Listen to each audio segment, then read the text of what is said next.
Good afternoon everyone. Don't forget to like, share. Don't forget to like, share, and subscribe to my YouTube channel. So, pauwi na naman po ako. Ito na naman po tayo. So, since ako lang po naglalakad, so makikita po natin si Haring Araw. Wala na po si Haring Araw. Di ko po siya makita. Pero kung makikita nyo po, ayun.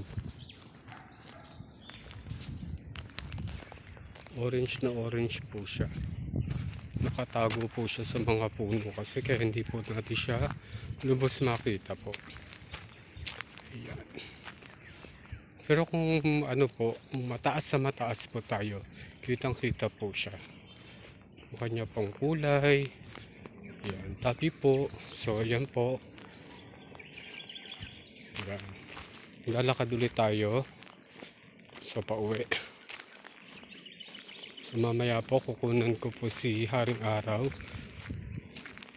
Actually kulay indigo po siya. Ganda po ng kulay niya po. So parang uulan na naman. So kailangan pong magmabilis dahil unang-una po uulan na. Yan, naririnig nyo po ang kulog.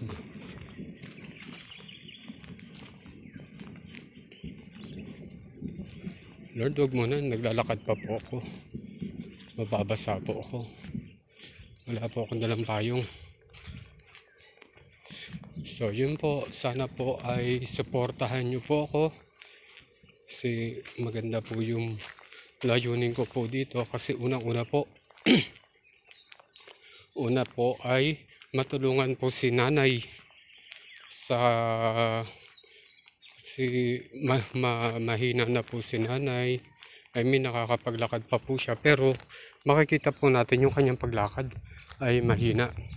Tapos pangalawa po ay ito nga po, dadating na po ang summer class ko po na bibigyan po natin ng mga bata ng summer class for free. Siyempre kailangan din po ng mga gamit ng mga bata para at least maibsan na po ang problema ng mga magulang pagdating po sa pagpasok.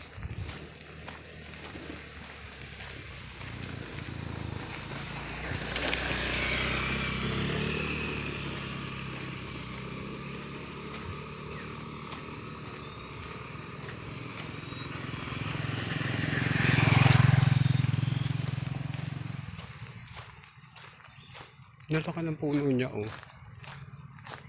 Init.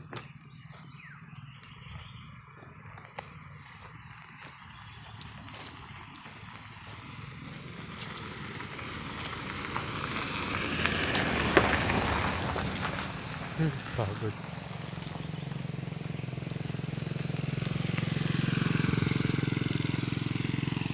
Ayan. So, ayan po yung mga puno.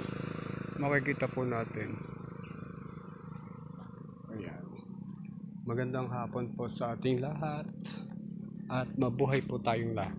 Bye-bye po.